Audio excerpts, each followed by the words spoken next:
بسم اللہ الرحمن الرحیم۔ 25ویں فصل۔ آج لوگوں نے اللہ کا کلمہ چھوڑ دیا ہے یا اللہ کے ساتھ غیر اللہ کو پکارنے لگے ہیں، اور سب دعائیں اور ثناؤں اور اورادوں کو غیر اللہ کے لیے کر دیا ہے، اور یہ گمان کیا کہ دعا صرف واسطے کے ذریعے قبول ہوتی ہے، اور گمان کیا کہ قرآن کی جو آیات جو کفر اور شرک میں ہیں وہ واسطہ ہیں اللہ اور بندوں کے درمیان، سب کی سب زمانہ جاہلیت کے عرب کے لیے تھیں، اور انہوں نے توسل کو غیر اللہ کے لیے جائز کر دیا، یہ کہتے ہوئے کہ جو آیات مشرکین کے بارے میں نازل ہوئیں وہی واسطہ کے بارے میں ہیں، اور جو بتوں سے متعلق ہیں، اور یہ آیتیں جن و انس اور نیک لوگوں، نبیوں اور ائمہ اور اولیاء کو شامل ہیں، اور ایسے فعل کرنے لگے کہ جن کو غیر اللہ کے بغیر کوئی نام نہیں دیا جاتا۔ کیا کبھی ہم نے یہ سوچا کہ ان افعال پر کوئی دلیل بھی ہے؟ کیا قرآن نے ہمیں اس فعل کا حکم دیا؟ کیا نبی نے اپنی امت کو اس فعل کا حکم دیا؟ ہم میں سے ہر کوئی جانتا ہے کہ تقلید ایمان اور عقیدے میں نہیں ہے، کیونکہ عقیدے کا حصول قرآن اور اس کی آیتوں میں غور و فکر سے حاصل کیا جاتا ہے، اور نفوس اور قرآن کی آیتیں، کیا ہم ان اعمال کو غیر اللہ کی اندھی تقلید کا نام دے سکتے ہیں؟ کیا تم سننا چاہو گے کہ ان کا انجام کیا ہے جنہوں نے اندھی تقلید کی؟ قرآن کی یہ آیت پڑھی ہے؟ وَإِذْ يَتَحَاجُّونَ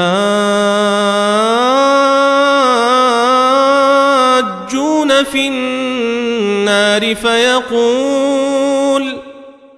فيقول الضعفاء للذين استكبروا إنا كنا لكم تبعا فهل أنتم مغنون عنا نصيبا من النار قال الذين استكبروا إنا كل فيها إن الله قد حكم بين العباد وقال الذين في النار لخزنة جهنم ادعوا ربكم يخفف عنا يوما من العذاب۔ سورہ غافر آیت 47، 48، 49۔ اور جب دوزخی آپس میں جھگڑیں گے پھر کمزور سرکشوں سے کہیں گے کہ ہم تمہارے پیرو تھے، پھر کیا تم ہم سے کچھ بھی آگ دور کر سکتے ہو؟ سرکش کہیں گے ہم تم سبھی اس میں پڑے ہوئے ہیں، بے شک اللہ اپنے بندوں میں فیصلہ کر چکا ہے۔ اور دوزخی جہنم کے دروغہ سے کہیں گے کہ تم اپنے رب سے عرض کرو کہ وہ ہم سے کسی روز تو عذاب ہلکا کر دیا کرے۔ اور یہ بھی فرمایا فمن اظلم ممن افترى على الله كذبا او كذب بآياته اولئك ينالهم نصيبهم من الكتاب حتى إذا جاءتهم رسلنا يتوفونهم قالوا أين ما كنتم تدعون من دون الله قالوا ضلوا عنا وشهدوا على أنفسهم أنهم كانوا كافرين قال ادخلوا في قد خلت من قبلكم من الجن والإنس في النار كلما دخلت أمة لعنت أختها حتى إذا اداركوا فيها جميعا قالت أخراهم لأولاهم ربنا هؤلاء أضلونا فآتهم عذابا ضعفا من النار قال لكل ضعف ولكن لا تعلمون وقالت أولاهم لأخراهم فما كان لكم علينا من فضل فذوقوا العذاب بما كنتم تكسبون. سورہ الاعراف آیت 37، 38، 39۔ پھر اس سے زیادہ ظالم کون ہوگا جو اللہ پر بہتان باندھے یا اس کے حکموں کو جھٹلائے؟ ان لوگوں کا جو کچھ نصیب ہے وہ ان کو مل جائے گا، یہاں تک کہ جب ان کے ہاں ہمارے بھیجے ہوئے فرشتے ان کی روح قبض کرنے کے لیے آئیں گے تو کہیں گے کہ وہ کہاں گئے اللہ کو چھوڑ کر جن کی تم عبادت کرتے تھے؟ کہیں گے ہم سے سب غائب ہو گئے، اور اپنے کافر ہونے کا اقرار کرنے لگیں گے۔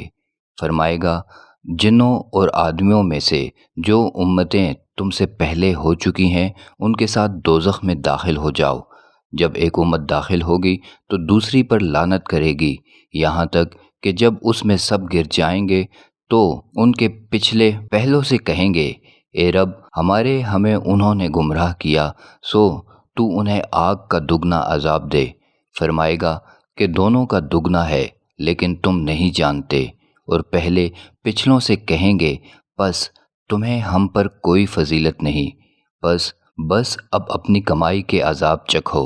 اور یہ بھی فرمایا قال الذين حق عليهم القول ربنا هؤلاء الذين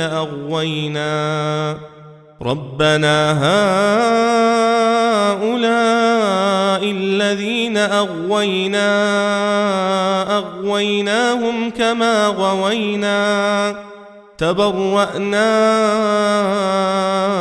إليك ما كانوا إيانا يعبدون وقيل ادعوا شركاءكم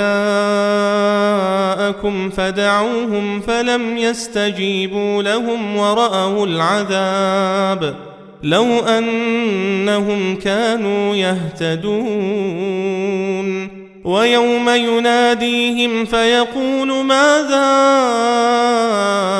أجبتم المرسلين فعميت عليهم الأنباء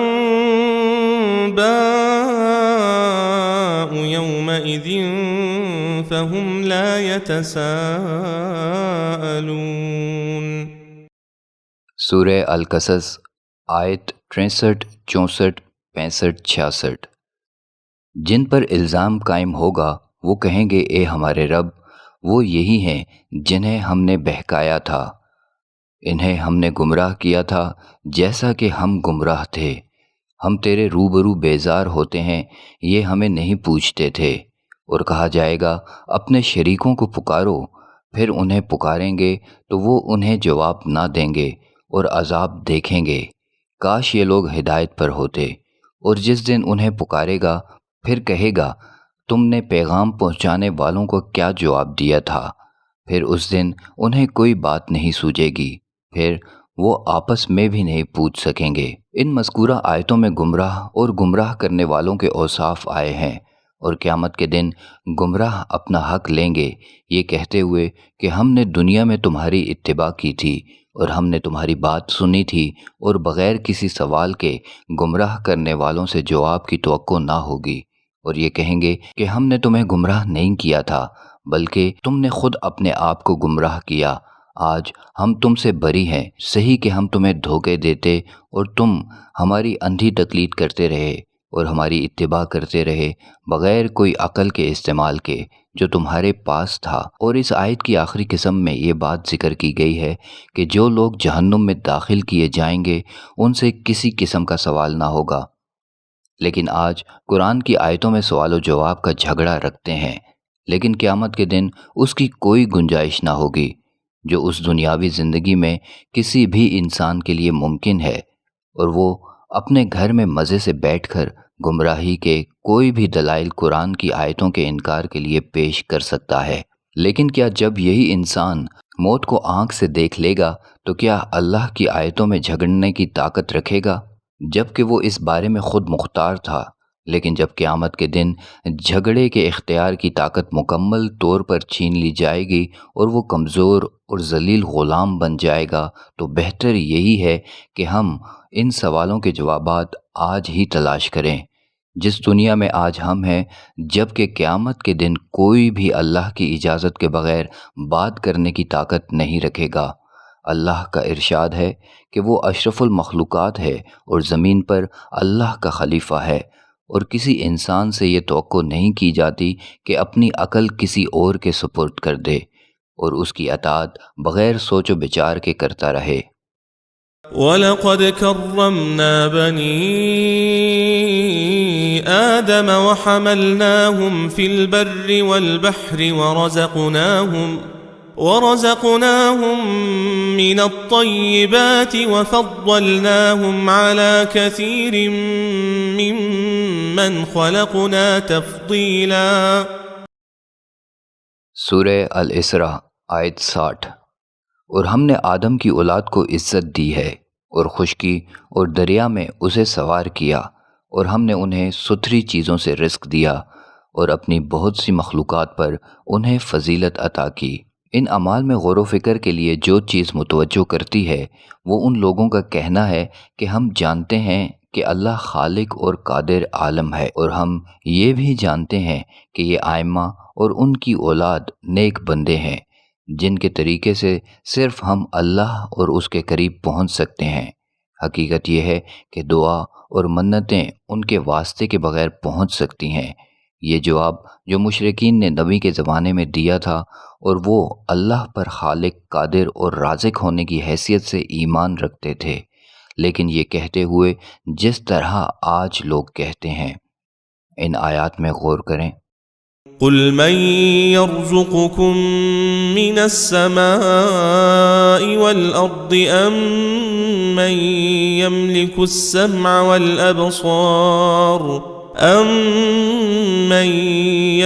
السَّمْعَ وَالْأَبْصَارَ وَمَن يُخْرِجُ الْحَيَّ مِنَ الْمَيِّتِ وَيُخْرِجُ الْمَيِّتَ مِنَ الْحَيِّ وَمَن يُدَبِّرُ الْأَمْرَ فَسَيَقُولُونَ اللَّهُ فَقُلْ أَفَلَا تَتَّقُونَ فَذَلِكُمُ اللَّهُ رَبُّكُمُ الْحَقُّ فَمَاذَا بَعْدَ الْحَقِّ إِلَّا الضَّلَالُ فَأَنَّىٰ تُصْرَفُونَ۔ سورہ یونس آیت 31-32۔ کہو تمہیں آسمان اور زمین سے کون روزی دیتا ہے، یا کانوں اور آنکھوں کا کون مالک ہے، اور زندہ کو مردہ سے کون نکالتا ہے، اور مردہ کو زندہ سے کون نکالتا ہے، اور سب کاموں کا کون انتظام کرتا ہے؟ سو کہیں گے کہ اللہ، تو کہہ دو کہ پھر اللہ سے کیوں نہیں ڈرتے؟ یہی اللہ تمہارا سچا رب ہے، حق کے بعد گمراہی کے سوا اور ہے کیا؟ سو تم کدھر پھرے جاتے ہو؟ اور اس میں بھی غور فرمائیے۔ وَلَئِن سَأَلْتَهُم مَّنْ خَلَقَ السَّمَاوَاتِ وَالْأَرْضَ لَيَقُولُنَّ خَلَقَهُنَّ الْعَزِيزُ الْعَلِيمُ الَّذِي جَعَلَ لَكُمُ الْأَرْضَ مَهْدًا وَجَعَلَ لَكُمْ فِيهَا سُبُلًا لَعَلَّكُمْ تَهْتَدُونَ۔ سورہ الزخرف آیت 9-10۔ اور اگر آپ ان سے پوچھیں کہ آسمانوں اور زمین کو کس نے پیدا کیا ہے، تو صرف کہیں گے کہ انہیں اس بڑے زبردست جاننے والے نے پیدا کیا ہے، وہ جس نے زمین کو تمہارا بچھونا بنایا اور تمہارے لیے اس میں راستے بنائے تاکہ تم راہ پاؤ۔ حقیقت میں آج کے لوگوں کی مثال پہلے لوگوں جیسی ہے۔ جب ان سے کہا گیا کہ یہ کام جو کہ کر رہے ہو یہ شرک کے کام ہے، تو انہوں نے تعجب کیا اور اپنے دین ابراہیمی میں گمان کرنے لگے، اور آج کے لوگ بھی اپنے دین اسلام میں گمان کرتے ہیں جو خالص دین ہے، لیکن یہ ان کے پاس آباء و اجداد کی تقلید کے ذریعے آیا۔ جس میں شرک اور خرافات بھی ساتھ تھے۔ جس طرح ایک شاعر نے کہا، یعنی کہ تقلید پر لعنت ہو، کیونکہ اس تقلید نے لوگوں کو برباد کیا۔ لوگوں کے عقائد میں نئی جاہلیت ایک بڑے پردے کی طرح باقی رہی ہے، جو کہ خرافات اور شرک سے ان کا دفاع کرتی رہی ہے، اور ہر دن یہ فاسد عقیدہ خوبصورت کرتی آئی ہے۔ اسی سے لوگ جڑتے چلے گئے، اپنے برے اعمال کو بھی خوبصورت دیکھتے، یہ گمان کرتے ہوئے کہ وہ اس زمین پر سب سے بہترین کام کر رہے ہیں، اور کچھ لوگ یہ گمان کرنے لگے کہ اللہ ان کے خیالات کی تاکید کرتا ہے، اور یہ چیز باطل ہے۔ قرآن میں ہے، قل هل ننبئكم بالأخسرين أعمالا الذين ضل سعيهم في الحياة الدنيا وهم يحسبون أنهم يحسنون صنعا أولئك الذين كفروا بآيات ربهم ولقائه فحبطت أعمالهم فلا نقيم لهم يوم القيامة وزنا۔ سورہ کہف آیت 103، 104، 105۔ کہہ دو، کیا میں تمہیں بتاؤں جو اعمال کے لحاظ سے بالکل خسارے میں ہیں؟ وہ جن کی ساری کوشش دنیا کی زندگی میں کھو گئی، اور وہ خیال کرتے ہیں کہ بے شک وہ اپنے کام کر رہے ہیں۔ یہ وہی لوگ ہیں جنہوں نے اپنے رب کی نشانیوں کا اور اس کے روبرو جانے کا انکار کیا ہے، پھر ان کے سارے اعمال ضائع ہو گئے، سو ہم ان کے لیے قیامت کے دن کوئی وزن قائم نہیں کریں گے۔ بڑے افسوس کے ساتھ کہ جس سے نبی نے منع فرمایا، دیندار اس کو کرنے لگے، اور بڑے مجالس نیک لوگوں کی قبروں پر سجانے لگے، اور وہاں اعتکاف کرنے لگے، اور معبد کو مزار بنانے اور سجانے لگے، اور شمع جلا کر اجالے کرنے لگے، اور ان کے ہاں خشوع سے نماز پڑھنے لگے، اور بہت سارے مال صدقہ کرنے لگے، اور ان کے گرد کعبہ کے مثل طواف کرنے لگے، اور ان سے اپنے قرض اور مصیبتوں کو دور کرنے کے لیے مدد مانگتے ہیں، اور اپنے مریض کے لیے شفا مانگتے ہیں، اور ان سے اولاد اور دشمن پر کامیابی مانگتے ہیں، اور اصحاب قبور سے اپنی حاجت کو پورا کرنے کے لیے خط و کتابت کرتے ہیں۔ اسی طرح وہ اللہ سے شرک کرتے ہیں۔ کیا نبی نے قبر پر معبود بنایا؟ فتح مکہ کے بعد آپ نے سیدنا علی کو حکم دیا کہ سب قبور اور شرک و بدعت کے معاہدوں کو توڑ ڈالو۔ خرافات کا عقیدے سے کیا تعلق ہوتا ہے؟ منتخب آیت، ولا تركنوا إلى الذين ظلموا فتمسكم النار وما لكم من دون الله من أولياء ثم لا تنصرون۔ سورہ ہود آیت 113۔ اور ان کی طرف مت جھکو جو ظالم ہے، پھر تمہیں بھی آگ چھوئے گی، اور اللہ کے سوا تمہارا کوئی مددگار نہیں ہے، پھر کہیں سے مدد نہ پاؤ گے۔ والذین يدعون من دون اللہ لا يخلقون شيئا وهم يخلقون۔ سورہ نحل آیت 20۔ اور جنہیں اللہ کے سوا پکارتے ہیں وہ کچھ بھی پیدا نہیں کرتے، اور وہ خود پیدا کیے ہوئے ہیں۔